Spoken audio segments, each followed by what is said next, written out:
Chers internautes, bienvenue sur l'invité Kader Achirou, bonjour. Bonjour à vous Nadiouan. Nous avons le plaisir de recevoir ce dimanche le président du mouvement pour l'organisation, le développement, l'éthique, la liberté et l'émancipation, Monsieur Kwasi Nazer Tevi, bonjour. Bonjour. Bienvenue. Madame, merci de m'avoir reçu ce matin. Vous êtes gestionnaire des finances et des recouvrements. Vous êtes également auteur de plusieurs projets dont ceux relatifs au registre de la population et au système de sécurisation électronique des votes. Vous êtes aussi le fondateur, mais l'ex-président du Haut Conseil des Béninois de l'extérieur, section Allemagne. Bienvenue à vous, Kader Achirou, pour conduire l'entretien avec moi.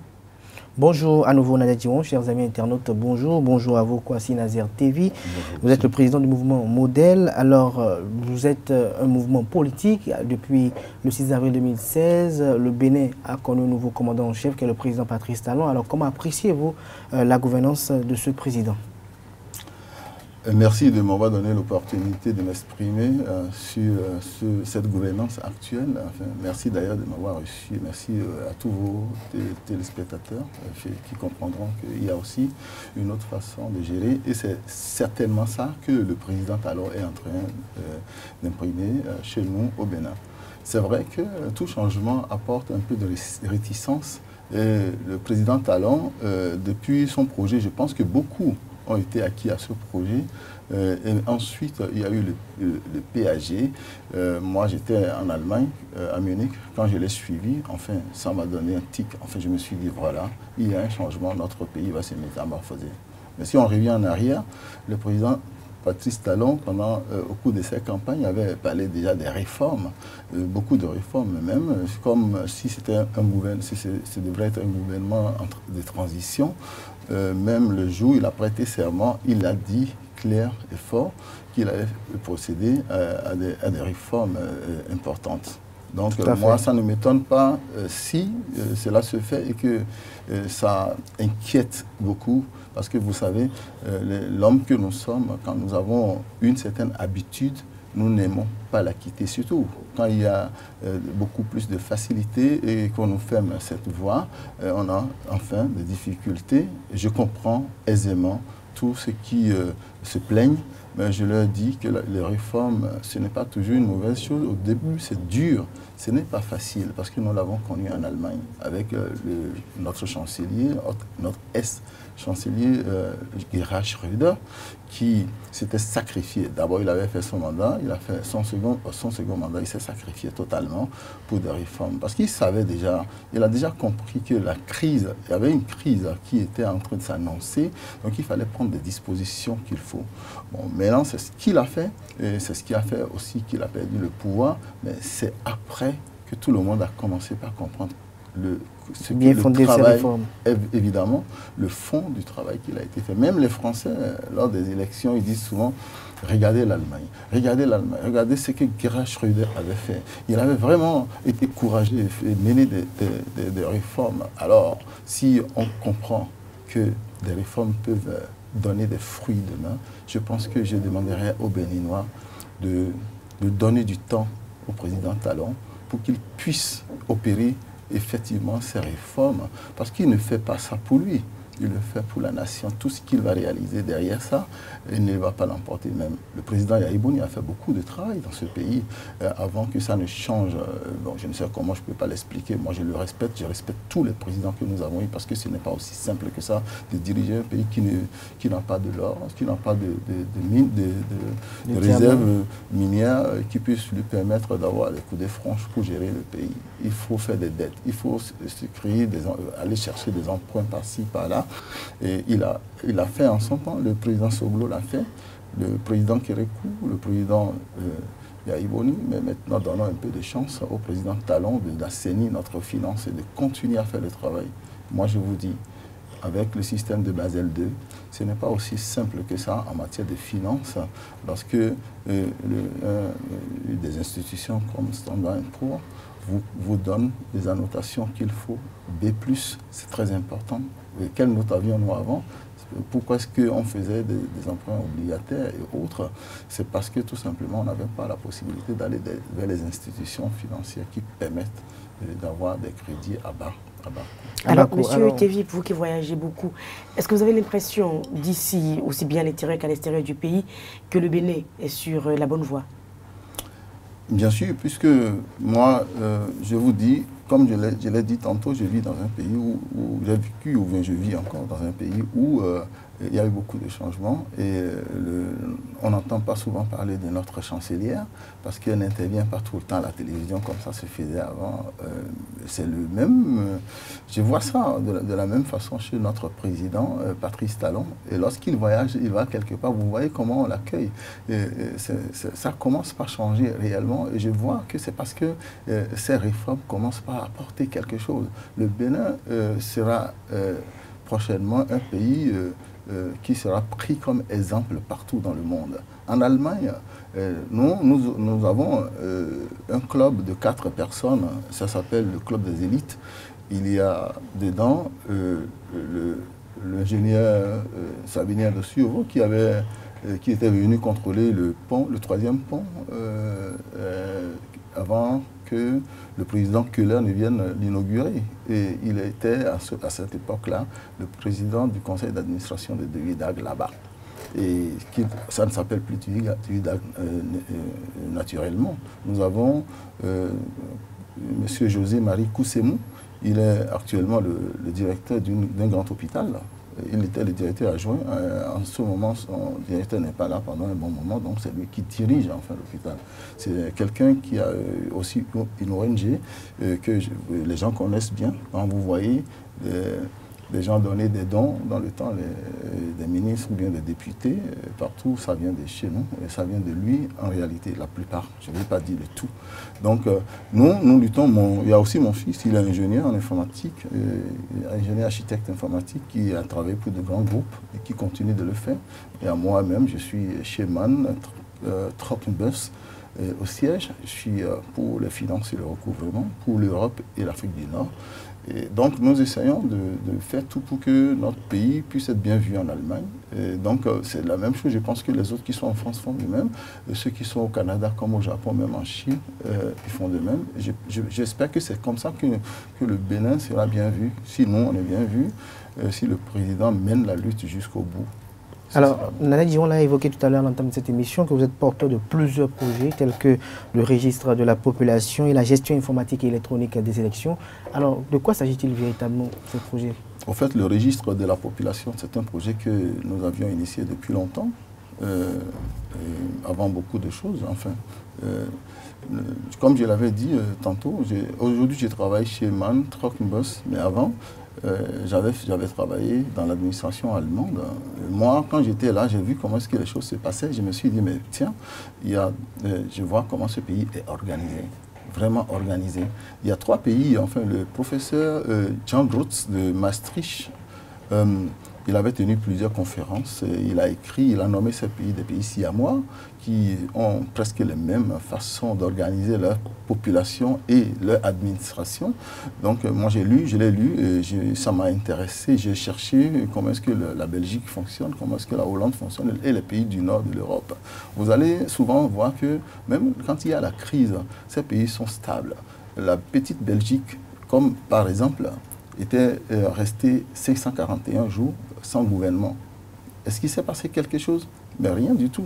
Parce que, tout simplement, la gouvernance a été renforcée depuis la base. L'arbre lorsque on veut construire une maison, et qu'on a un bon soubassement, une bonne fondation, une bonne clôture. Le toit, ce n'est que ce qu'on fait. Après, le toit, c'est les enregistrements qu'on fait. Parce que je pense que nous n'avons pas encore compris que la méthodologie qu'il faut avoir pour que nous puissions ne pas être ou ne pas avoir une situation chaotique d'ici à l'an 2050, c'est déjà de commencer par organiser notre population. Et réellement, parce que l'Afrique fait 1,1 milliard d'habitants. Et vous voyez ce qui se passe. Mais moi, quand je vais venir ici, je vais voyager vers le Nigeria, je suis que personne ne sera où je suis en réalité. Alors, avec le système, l'organisation de la population, qui comporte beaucoup c'est un système à plusieurs dimensions qui gère la statistique, qui gère tout ce qui est l'administration, qui filtre les données des personnes en âge de voter directement à la CENA. Si toutes les bases ont été réellement bien enregistrées dès la base. Moi, je vous dis, la Belgique est restée 541 jours sans gouvernement, mais la gestion a été sans problème. Il n'y a pas eu de trouble. Il n'y aura jamais de trouble dans un pays bien organisé. En 2100, même dit l'ONU que nous serons peut-être, en 2050, nous serons déjà 2 milliards 4. En 2100, on sera vers les 4 milliards 100. Donc l'Afrique sera responsable de la moitié de la population mondiale. Et si on n'est pas organisé dès maintenant, je ne sais pas comment ça va être, parce que 2100, je suis sûr que je ne serai pas là. Qu'est-ce que nous laissons à la génération montante, enfin, tous ceux-là qui vont nous remplacer pour leur faciliter la tâche. Déjà, le fait de ne pas être organisé fait que les Occidentaux nous gouvernent d'une autre façon, moi je le sais. Mais si on était organisé, si on était unis, si on faisait les choses de la façon la plus collégiale possible et bien organisée, je suis sûr que si notre pays commence par là, nous serons toujours pris comme des exemples. Nous serons toujours pris comme... Et en ce qui concerne la gestion informatique électronique, le système de sécurisation. En ce qui concerne le système de sécurisation des votes, des élections, nous avons certains compléments de l'autre, parce que dans ce projet de l'organisation de la population, on peut avoir plusieurs compléments. Bon, nous avons juste mis ça là pour que les gens comprennent que, mais comment se fait-il qu'en Europe, lorsque on va aux élections, le soir, en même temps, tout le monde connaît déjà le résultat. Donc, on n'a pas besoin d'attendre même que les réseaux sociaux les propagent ou bien les envoient à qui que ce soit. Il y a un système qu'on peut mettre en place pour que dans tout, on avait déjà eu en 2015, je pense, 13 000 bureaux de vote. Donc, il faut avoir ce système dans tous ces bureaux de vote. Lorsque on peut, prenons par exemple juste un village quelque part, on a 6 000 habitants, et on sait que parmi les 6 000 habitants, il y a seulement 3 000 votants. Mais nous avons 10 candidats aux élections.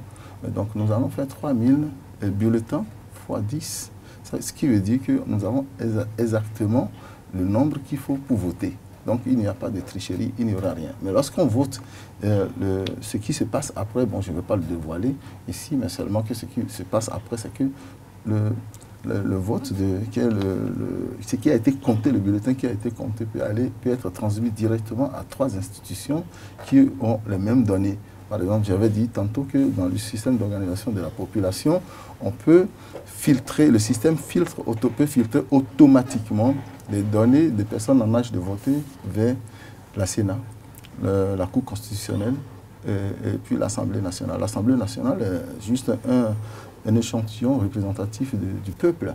La Cour constitutionnelle qui dit exactement si le vote a été admis ou non. Donc la Sénat reçoit toutes les données en même temps pour voir si tout a été dans la régularité et avant de transmettre tout aux autres. Donc si les 3 ont les mêmes informations, je ne vois pas qui dirait qu'il y a eu tricherie. Et si en même temps le bulletin qui a été compté est transmis directement, même s'il y a des journalistes là, ils peuvent voir, allô, nous venons d'avoir Gogounou, l'ombre, le truc est presque fini, on vit la fièvre, enfin, de la fête des élections. Donc, au lieu que les gens se combattent, ça devient donc une fête. Et au bout du résultat, nous avons les mêmes choses partout, donc ce qui veut dire que nous préparons avec ce projet la paix politique, la paix sociale. Parce qu'il ne sert à rien de s'entretuer pour que quelqu'un soit élu. S'il est élu, il ne te connaît même pas. Il ne sait même pas où tu vis, il ne sait pas comment tes parents... Moi, je ne vais pas mourir pour quelqu'un. Non, il faut que la personne vienne mourir pour moi. C'est pour ça que nous nous sommes dit, pour être un pays civilisé, et faire comme les autres, nous ne sommes pas obligés de faire exactement comme les autres. Nous pouvons l'adapter à notre système. Des champs, est-ce que c'est nous qui avons inventé l'informatique ici? Nous le pratiquons. Est-ce que c'est nous qui avons inventé les caméras que vous utilisez? Mais nous les utilisons.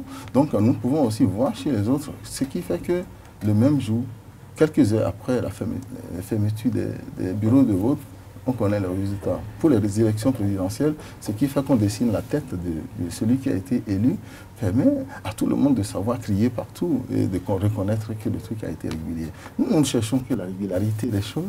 Nous voulons nous sommes un petit pays. Nous n'avons pas de mines d'or, nous n'avons pas, je l'ai dit tantôt, nous avons, quelqu'un avait écrit, il n'a de richesse que d'hommes. Voilà. Donc maintenant, le Bénin étant connu plus avant comme un pays, le quartier latin de l'Afrique, même si on a perdu quelques fragments de ça, on peut quand même revenir encore sur ça avec comment nous gérons les choses, comment nous faisons pour qu'il n'y ait pas de conflit avant et après. Et c'est ça notre souci, c'est pour ça que nous avons écrit après le registre de la population, donc la gestion informatique et électronique des élections. Comme ça met tout le monde à égalité. Personne ne va plus accuser l'autre. On va se concentrer plutôt sur ce qui permet à ce pays de se développer. Et pour se développer, nous avons aussi un projet pour ça. Ce projet est encore là. Nous n'avons pas encore sorti ça pour montrer à qui que ce soit, parce que nous savons que nous pouvons, avec juste ce projet, impacter nos 546 arrondissements. Vous savez, nous avons 5286 ou bien 96 villages, nous avons 546 arrondissements, nous avons 77 communes, 12 départements, et puis ce n'est pas encore trop comme au Nigeria, mais si nous nous concentrons sur ce qui pourrait nous permettre de nous calmer, de faire les élections et d'autres, la politique de façon pacifique, de considérer que celui qui est au pouvoir actuellement, ou bien ceux qui sont passés avant, on parle de celui qui est là, de lui donner le temps de faire son travail dans le respect, sans s'ériger comme des donneurs de leçons. Je crois que ça pourrait aller. Alors vous êtes auteur de plusieurs projets, comme Kader Achirou l'a dit. Qu'est-ce qui vous inspire en général l'écriture de ces projets? Vous savez, on dit, vous êtes béninois de l'extérieur ou bien de quelque part, vous voyez ce qui se passe, est-ce qu'on doit fermer les yeux dessus? Non. Mais moi, lorsque je dis je viens du Bénin, personne ne connaît le Bénin en réalité. Parce que déjà, les Allemands ne s'intéressent pas vraiment à la chose politique. On n'a pas trop de ministres, donc, mais néanmoins, quand on demande le nom d'un ministre à 10 personnes, peut-être 3 vous diront le nom de ce ministre-là. Vous voyez? Et donc, pourtant, la politique se fait. Moi, sur les chaînes, je vois autour de modérateurs, et les gens de la mouvance, du centre, de l'opposition, mais ils parlent aisément, ils ne s'insultent pas, ils ne se disent pas, ils ne s'accusent pas entre eux. Vous voyez? Donc, pour moi, lorsque vous voyez ces choses-là de l'extérieur, on peut quand même prendre un peu de ça pour dire, bon voilà, nous sommes quand même capables de changer le paradigme. Enfin, nous sommes capables de donner un sens. Béninois de l'extérieur, vous voyez, j'avais fait des cours avec des Asiatiques. Il y a un Chinois qui était mon ami et il n'avait aucune intention de rester là-bas. Il est venu seulement étudier et il a fait des stages partout pour comprendre comment est-ce que ça fonctionne dans la réalité, ce qu'il a étudié, et il doit repartir. En repartant, le système est tellement organisé chez eux depuis un certain temps que lorsque l'étudiant est envoyé, ou bien ils ont fait d'abord appel aux anciens qui étaient là, qui ont préparé le chemin à ceux qu'ils envoient après. Il sait qu'il a déjà sa maison, il a déjà un salaire, il a un véhicule et il ne paye pas d'impôts. Il est là, il ne devrait pas avoir de problème. Il se concentre sur les recherches. Et les recherches dans différents domaines. Ils ont ciblé des domaines et ces domaines, ils doivent réussir dedans. Moi, je pense que c'est ça qui me pousse souvent à écrire mes projets, à dire, ben voilà, il faut faire appel aux Béninois de l'extérieur comme de l'intérieur pour qu'ils se mettent ensemble à sortir. Donc, si on peut cibler même 5 domaines, la santé, l'agroalimentaire, la haute technique, enfin high-tech, la communication et la construction, les constructions ponts et chaussées. Nous avons besoin de ces choses-là, c'est important. Nous avons, comme je viens de dire, celui qui est venu contrôler la résistance du pont, du 3e pont, est un Béninois. J'ai un ami jeune qui est actuellement là aussi, mais qui travaille chez BMW, il est béninois, pour le système électronique des nouveaux véhicules qui doivent sortir. Et c'est lui qui étudie d'abord tout le système électronique dedans. C'est quand il donne son quitus qu'on dit « Ah, c'est fini ». J'ai voyagé avec un véhicule modèle. Et nous sommes allés à Paris parce qu'on devrait assister à une réunion des tresseurs de cordes. Et moi, je ne savais pas. Et je suis à côté de lui, je vois l'appareil qui clignote, qui dit des trucs, qui dit non, il doit faire plusieurs kilomètres avec pour savoir si le système électronique marche. Et c'est quand ça marche qu'il peut dire, maintenant, il donne son quitus, il dit, bon voilà, on peut faire des séries. Donc, nous avons des compétences au Bénin. Bien sûr, on a des compétences au Bénin ici, Maintenant, on en a à l'extérieur. Si on rassemble tout ce monde et on leur demande, vous êtes dans la santé, il y a différents domaines, produisez-moi des projets. Hein? Vous aussi, vous êtes dans tel domaine, vous êtes dans la technique de construction de moteurs, produisez-moi ça, et dans les autres aussi. Mais maintenant, qu'est-ce qu'on fait de tout ça? On ne néglige pas, même quand on est pauvre, on ne néglige pas ces projets. Vous voyez, on les met en exergue, on fait des centres de recherche, et ces gens-là travaillent, on leur donne les moyens qu'il faut. Vous allez voir, notre pays, nous sommes à l'image de l'Allemagne. L'Allemagne n'a pas de mine, enfin, à part le charbon qu'ils avaient eu, maintenant c'est fini. Donc, ils n'ont pas de mine. Ils se sont concentrés sur la haute technologie, vous voyez, ce qui donne aujourd'hui la marque allemande. Mais faisons la marque béninoise, avec tout ce que nous pouvons, enfin, les savoir-faire que nos frères d'ici et de là-bas détiennent. C'est ça. C'est-à-dire que si on a apaisé le projet d'organisation de la population et le projet de gestion des informatiques et électroniques des élections, si on se dit que bon, mais on a réussi cette étape-là, on n'aura plus de ce genre de problème. Concentrons-nous maintenant sur le développement de notre pays. Même si on n'a pas de matière première, ce n'est pas grave, on peut le faire. Alors, vous avez encore parlé du développement du pays, vous êtes le président du modèle, vous allez nous dire, c'est quoi le modèle déjà? Bon, le modèle, je vais dire, comme son nom, ces 5 sigles l'indiquent, c'est mouvement pour l'organisation, le développement, l'éthique, la liberté et l'émancipation. Je viens de dire tantôt, je suis très axé sur ce qui est organisation. Pourquoi? Parce que à travers l'organisation, on comprend tout, il n'y a pas le chaos. On sait où se trouve exactement, même les yeux fermés, on peut savoir où se trouve telle ou telle autre chose. C'est là il va de même pour l'homme. Lorsque l'homme est organisé, vous allez voir, vous allez dans une famille, vous allez voir tout est en désordre, et les maisons, comment c'est construit, ce n'est pas organisé. Mais vous allez dans une autre maison, vous voyez que mais, tout est tellement bien fait, bien défini, on a préparé tout à l'avance, et lorsqu'on va dedans, on se sent à l'aise.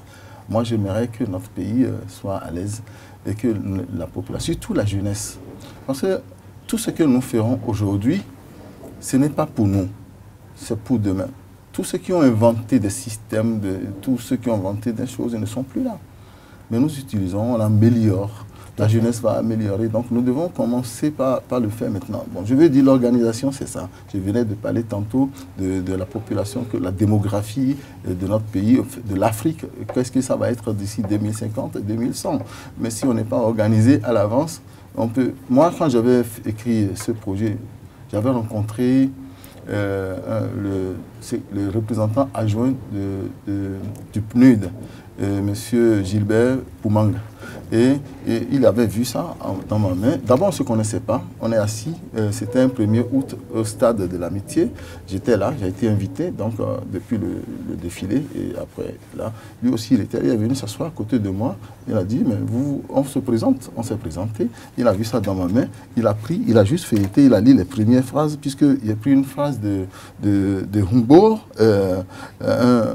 l'ancien secrétaire général adjoint de l'Union de l'ONU, qui disait que d'ici à tel temps, l'Afrique sera responsable de la moitié de la population mondiale. Et quand il a feuilleté un peu, il a dit, mais franchement, est-ce que vous pouvez venir nous voir au PNUD, là, dans son bureau? J'ai dit oui, mais pourquoi pas? Il dit, mais si moi j'avais ça dans mon pays, en Afrique centrale, on n'aurait pas connu les Séléka, comment on les appelle, les Balaka, puisqu'on aurait pu maîtriser où se trouve chaque personne. Enfin, c'est comme ça se passe. Vous voyez, on pose des bombes partout, mais en Allemagne, c'est très très rare. Vous voyez, ça, je ne dis pas que ça ne va pas se passer. L'œuvre de l'homme a toujours quelques erreurs. Donc, les gens vont toujours faire quelque chose. Mais seulement lorsqu'on est bien organisé, on maîtrise tout. J'ai été le voir. J'ai demandé qu'on finance mon pays pour le faire. Il était d'accord. Le jour où Mme Sori prenait service, enfin celle qui était là avant, celui qui est là. Donc, bon, j'ai considéré ça. Maintenant, c'est quoi le développement? Tout est dedans. Le développement, si on va se mettre à parler de ça, tout le monde sait qu'il faut créer des emplois, il faut faire ci et ça. Donc, la jeunesse a besoin de ça. Si vous ne mettez pas la jeunesse au travail, vous allez voir toutes les pagailles. Moi, quand je vois les gens aller mourir dans la Méditerranée juste parce qu'ils veulent venir en Europe, et quand ils viennent, c'est la souffrance. Parce que moi, quand je vais à l'église, les gens qui viennent aussi demandent des aides et autres. Nous, on essaye de les aider, mais comment il faut décourager ça, tout ça revient à nos hommes d'État qui doivent créer des conditions qu'il faut pour que ces gens-là restent chez nous. L'Afrique est vierge. Nous n'avons encore rien fait. Lorsque vous prenez le train de Munich pour aller à Paris, vous allez voir que les terres sont tellement bien. Tu vois, on croit peut-être que c'est des pelouses de football et autres, mais c'est parce que ça a été traité, travaillé. Mais nous avons tout. Ici, quand vous voyagez, vous allez voir tous les arbres ici, les trucs, tout est en désordre. Donc maintenant, il y a beaucoup de travail que nous avons en Afrique. Nous pouvons créer des emplois. Tout à fait. Il y a le TIC. On ne peut pas, lorsqu'on reçoit, on est nommé quelque part, mais on est obligé de faire tout pour que qu'on ne confonde pas ce qui appartient à l'État et à ce qui est soi-même. Voilà. Et puis la liberté, moi je préfère la liberté par excellence. Quand tout le monde peut dire ce qu'il veut, tant que tu ne diffames pas, tant que tu n'insultes pas, je pense qu'on peut toujours cadrer ça. Quand tu diffames, la justice est là pour faire le reste. Recadrer. On ne doit arrêter personne parce qu'il a dit ci et ça. Bon, pour l'émancipation, l'émancipation, ce n'est pas question du genre seulement, c'est dans tout. Je venais de dire tantôt, qu'est-ce que nous laissons aux autres? Lorsque vous avez fini vos études et que vous allez dans une entreprise, vous ne connaissez rien. Mais on va vous apprendre comment ça se passe, donc vous vous mettez au niveau, en vous exerçant, vous vous émancipez. Alors, vous avez bien défini le sigle. Alors, quelle place occupe aujourd'hui ce mouvement sur l'échiquier politique national? Et d'où est partie l'initiative? Je peux dire que nous sommes en négociation parce que nous sommes juste une petite goutte enfin, dans la mer. Mais ce n'est pas là le problème puisque nous sommes de la mouvance, puisqu'il faut mettre en exergue tout de suite ce que nous essayons de faire. Moi, je trouve que les réformes que le président Patrice Talon opère est tellement bien. Les gens vont... C'est normal. Enfin, je me plains aussi pour la population. Il y a des difficultés et autres. Et donc, d'où viennent ces difficultés? Parce qu'hier, il y avait un peu plus de facilité. Les gens détournaient. Il y avait des malversations. Donc, l'argent allait sur le marché, si bien que les gens, chacun trouvait pour son compte. Aujourd'hui, ce n'est pas ça. On a fermé les vannes. Et si on a fermé, c'est pour le bien du pays. C'est pour que le pays puisse avoir les coudées franches pour pouvoir travailler, ne pas contracter trop d'emprunts, mais avoir du pays ce qu'il faut. Les gens contractaient des emprunts, détournaient une partie, et nous avons des éléphants blancs.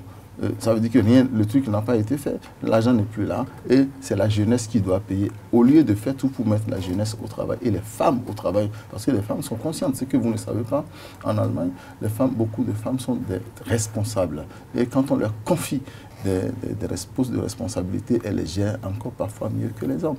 Moi je ne dis pas que je ne veux pas faire des clivages, mais seulement que je préfère que nous soyons des égaux et que tout se passe bien entre nous. Combien de temps allons-nous passer sur cette terre pour vouloir tout avoir? Donc partageons ce que nous avons. Nous sommes en pleine négociation pour voir quel est vers quel bloc vous allez adhérer, qui est dans notre idéologie. Et ça ne saurait tarder. Alors parlons de partis politiques, il y a aujourd'hui la réforme du système partisan qui a, je dirais, engendré la création de ces différents partis politiques. Alors quelle est l'appréciation en fait de cette réforme du système partisan? Vous savez, quand on a mis un enfant au monde, il faut border l'enfant, il faut être là pour l'enfant, il faut donner la possibilité à l'enfant de grandir dans de bonnes conditions. Parfois, l'enfant commence par changer, donc l'enfant ne restera jamais le même. En 90, il y a eu ce que nos pères, nos frères, nos aînés ont apporté et c'était vraiment très bien, ça a changé notre pays, nous sommes devenus un exemple. Ce n'est pas pour ça qu'il faut rester à ce niveau, il faut changer les choses. Ça a été changé déjà un certain nombre de fois, mais seulement il faut toujours améliorer ce qu'on fait. Sinon, nous avions eu iPhone, iPhone 2, 5, 6, on est à 10 maintenant. Donc si ça s'appelle toujours iPhone, donc nous aurons toujours la charte 1, 2, 3, 4, 5, 6, 6, ça dépend, le monde évolue, il faut l'adapter. Il faut l'actualiser. La seule chose que je trouve, quand les gens parlent de 249 millions, ce n'est pas dans la charte. Donc c'est pour le code électoral et qu'on sort tout ça. Donc c'est pas dans la charte. La charte ne dit pas qu'il faut avoir 249 millions. La charte peut indiquer que 10% de ceci peut permettre d'avoir ce qu'il faut pour déposer comme caution. Bon, je ne suis pas tellement fort pour ça, pour dire je n'en ai pas. Normalement, les gens, dans nos pays là-bas, les gens cotisent, les partisans cotisent pour que les gens puissent, le parti puisse être fort, avoir les moyens qu'il faut lorsqu'on lui demande ceci. Donc, ça se fait. Nous aussi, nous pouvons commencer par apprendre ça, mais j'ai compris que ici, c'est les gens qui donnent. L'argent qu'on leur donne, c'est parfois des sous volés, et c'est leurs propres sous qu'on leur donne de cette façon, et c'est à eux de payer, de rembourser après, c'est ce qu'ils ne savent pas. Moi, je préfère que les gens cotisent. Et ce qui est marrant chez moi, enfin, dans tout ça, c'est parce qu'on ne considère pas les Béninois de l'extérieur dans ce qui est législatif. Alors que en Europe, dans les grandes démocraties, il faut donner la chance aux Béninois de l'extérieur, enfin ils donnent la chance à leurs compatriotes de l'extérieur de s'exprimer. Quand ils viennent avec des sous, on dit ils ont fait entrer 100 milliards cette année ou 200 milliards, mais on attend que les sous de nous, ce n'est pas possible. Il faut qu'ils nous impliquent aussi, parce qu'on ne veut pas dire que les Béninois de l'extérieur doivent aider, nous on est là pour aider. Non, moi je préfère qu'on donne une part, juste ne serait-ce que 5% de représentation aux Béninois de l'extérieur dans chaque institution. Vous voyez, ça se fait en France, là, même au Sénégal. Leur pays, le pays dans lequel ils résident, pour venir travailler? Non, c'est pas comme ça. Mais nous avons toutes les méthodes aujourd'hui pour travailler directement partout où nous nous trouvons. Et pourquoi le Sénégal l'a fait? Le Sénégal, la démocratie béninoise a été beaucoup plus forte avant le Sénégal, mais ils pratiquaient leur démocratie. C'est toujours les mêmes personnes qui étaient là. Et on change seulement lorsque la personne s'en va. Mais maintenant, le Bénin a commencé avec une démocratie forte, alors soyons toujours forts. Pourquoi la France le fait, les autres grandes démocraties le font, et même le Sénégal le fait. Donc apprenons, allons à l'école des autres pour pouvoir donner la chance aux autres de s'exprimer. C'est ça que moi je demande au président Patrice Talon, aux parlementaires de la 8e législature, pour qu'il se penche vraiment sur ça, pour que nous puissions aussi donner la chance à tout le monde, tous les Béninois. Alors, M. Kwasi Nazartevi, nous sommes à quelques semaines des élections législatives. Comment vous vivez la fièvre de ces élections? C'est la dernière question. Merci. Le samedi passé, nous, on a fait notre première sortie. Il y avait du monde. J'ai choisi Klakodi, puisque c'est quand même le premier quartier, je peux dire, de Cotonou, puisque ça existait depuis 1819. Et en 1886, quand les Blancs ont commencé par s'installer, effectivement, ce sont eux qui ont aidé à construire le WAF, le port, commencé l'OCBN, porter des pierres qui ont construit, puisque mon papa m'a dit qu'ils ont porté des pierres qui a construit Notre-Dame. Les pierres n'étaient pas d'ici, c'est venu de l'Europe. Mais maintenant, la fièvre des élections, moi, c'est ça. C'est pour ça que moi, j'ai écrit cette histoire. Mais je pense qu'au moins, au Bénin, on ne connaît pas des morts, on ne connaît pas de ces catastrophes. Le Bénin est un pays pacifique. Moi, ce que je demande à chacun d'entre nous, c'est de considérer l'autre. Considérer l'humain au lieu de considérer la politique. Il faut que ce soit une fête. Il faut que les élections deviennent un amusement, un jeu. C'est que quelqu'un peut dire... festive. Voilà, il ne faut pas que ça devienne du stress, ou bien que les gens s'insultent, ou bien que... On n'a pas besoin de ça au Bénin. Nous avons besoin d'un pays fort, un pays pacifique, un pays où les gens sont toujours, même s'ils n'ont pas les moyens, ils sont toujours heureux entre eux. Donc, je demande aux gens de fêter seulement les élections.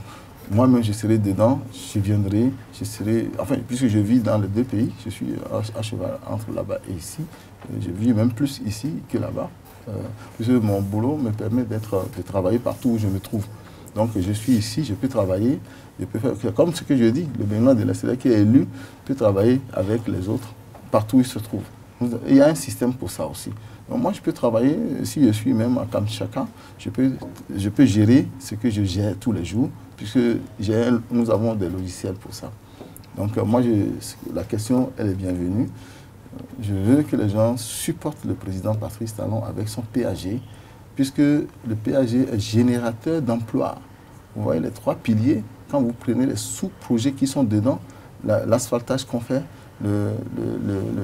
l'aéroport qu'on va construire, et le projet qui existait avant, qu'on n'avait pas pris en compte et qu'on prend en compte actuellement, même si c'est des expatriés qui sont les moteurs du travail qu'ils font, mais c'est des Béninois qui vont travailler. Ça va créer des emplois. Nous devons, et si ce pays se transforme, ce n'est pas seulement pour le président Patrice Talon, mais c'est pour nous tous. Franchement, c'est pour nous tous. Donc, ne nous combattons pas. ne nous érigeons pas en donneurs de leçons. Lorsque l'opposition a peut-être vu mieux que le chef de l'État ou son gouvernement, qu'il n'aille pas à la télé d'abord s'ériger en tant que donneur de leçons, mais qu'il fasse de ça un projet et qu'ils aillent remettre à qui des doigts. Et il n'est pas obligé de prendre non plus, parce qu'il n'a pas été obligé de prendre mon registre de la population. Mais il avait son projet. Donc moi, je ne peux pas lui imposer ce que moi je porte. C'est lui qui le peuple a élu, c'est lui qui porte son projet. Je ne veux rien lui imposer, mais je peux aider, je peux apporter un petit, comme tout le monde peut le faire, mais dans l'ami, enfin, comme des amis, comme des frères. Voilà. Restons quand même, contenons-nous et disons-nous, il n'est pas obligé de prendre, mais il peut considérer ça. Merci à vous, Kwasi Nazartevi. Je rappelle que vous êtes gestionnaire des finances et des recouvrements. Vous êtes le président du mouvement pour l'organisation, le développement, l'éthique, la liberté et l'émancipation. Vous êtes également auteur de plusieurs projets. Nous avons cité 2 projets, celui relatif au registre de la population et également celui relatif au système de sécurisation électronique des votes. Vous êtes également le fondateur et l'ex-président du Haut Conseil des Béninois de l'extérieur, section Allemagne. On retiendra donc de l'entretien que le président Talon a apporté une autre façon de gérer le pays et tout changement apporte évidemment des réticences. Et déjà candidat, vous avez indiqué que le président Talon avait déjà parlé des réformes de façon claire et précise. Les réformes, ce n'est pas facile et même les grands pays du monde comme l'Allemagne sont passés par là. Et donc, on va y arriver. Vous demandez aux Béninois de ne pas paniquer. On y parviendra. Vous avez également dit qu'un système peut être mis en place dans les bureaux de vote où les données seront filtrées automatiquement pour le bien de tout le pays.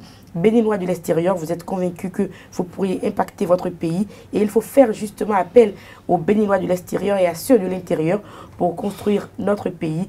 Vous avez dit que l'organisation est la base de tout. Le Bénin est un pays pacifique et c'est très important pour vous qu'on considère l'humain parce que nous avons au finish besoin d'un pays fort, d'un pays pacifique, d'un pays bien dirigé. Vous invitez les Béninois à soutenir le président Talon et son PAG qui est générateur qui peut créer donc beaucoup d'emplois.